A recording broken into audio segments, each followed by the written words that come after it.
परंपरा कुछ अलग ही है। मिथिला में कुछ अलग ही परंपरा निभाई जाती है जो हमारे देश में ही विकसित की जाती है।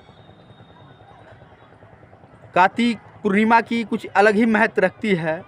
हमारी मिथिला पान मखान इसके लिए पूरे विश्व में विख्यात है और पूरे विश्व लेवल पर हमारी पान और मखान की नाम से जाना जाता है और पूरे विश्व हमारी मिथिला को पान और मखान के नाम से पूरी दुनिया में प्रसिद्ध भारत की ये पहचानता रही है और रहेगा।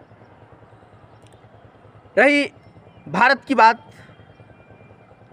तो भारत में कोने कोने से दरभंगा हमारे देश में अहम रोल निभाती है। अभी कुछ दिन पहले देखे थे आप लोग कि दरभंगा एम्स का भी निर्माण हुआ था, शिलान्यास हो चुका है।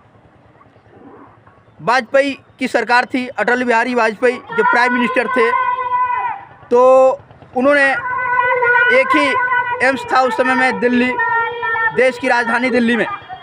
उसके बाद पटना में भी एक एम्स की निर्माण किया गया और एम्स बनाया गया। लेकिन आज दरभंगा में भी एक एम्स का निर्माण हुआ है। जब किसी के ऊपर बीमारी का संकट आती है तो न जाने उनके ऊपर क्या बीतती है, वो वही व्यक्ति जानते हैं।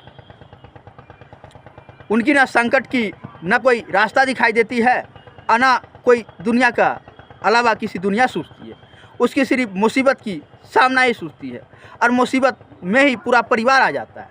तो बीमारियों से, संकट से, हर चीज़ से, परेशानियों के लिए डॉक्टरों से मदद लेते हैं। डॉक्टर भी उस समय में पैसा को ही चिंते हैं, लेकिन उनके लिए आज हमारे भारत में आयुष्मान भारत कार्ड बन चुकी है, जिसके जरिए लोग बहुत इलाज करवा रहे हैं।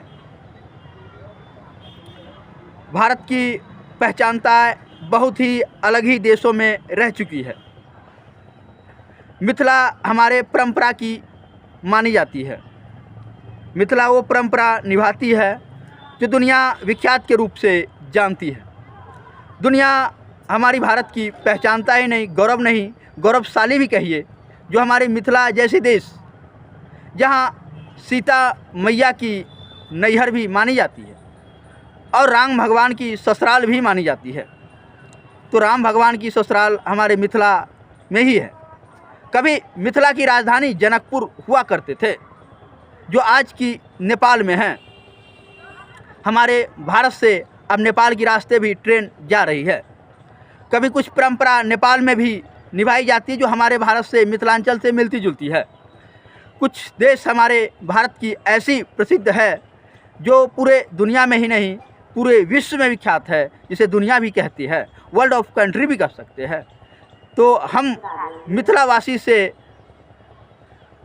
आग्रह करै छी कि अपने लोगन के, अपन सब के प्रणाम करै छी, अपना मिथिला के भूमि के सदा नमन करै छी, जे अपने आप के हम मिथिला में जन्म ले लो और मिथिला में हमरा सेवा करे के मौका पूरा देश के मिलल।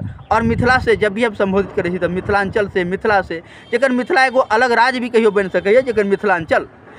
मिथिला के ऊपर कई फिल्म भी बन चुकल है, जेकर सस्ता जिंदगी महंगा सिंदूर, बहुत ऐसा पिक्चर देखले होबे यहाँ सब। हम उन व्यक्ति को आभार व्यक्त करते हैं जो शारदा सिन्हा जी, जो कभी भोजपुरी फिल्म से लेकर के, भोजपुरी गायक से लेकर के और मैथिली में भी अपने सेवा दिए। जब कोई शादी और विवाह की बात आती है और जब कोई छठी पूजा की बात आती है तो हमारी शारदा जी का याद किया जाता है। हमारे शारदा जी भली आज हम लोगों के बीच नहीं रही, लेकिन शारदा जी का आवाज़ कभी नहीं जाएगी। शारदा जी हमारे देश में परंपरा जीवित रही है और रहेगी। शारदा सिन्हा हमारे बीच रही है और रहेगी। ये हम सब की मिथिलांचल की परंपरा निभाते रही है, परंपरा निभाएगी। ये हम सब मिथिलावासियों के कर्तव्य बनता है। और यही कहते मैं अपनी बातों को सदा विराम देता हूँ। जय हिंद, जय भारत। एक बार जोर से बोलिए, भारत माता की।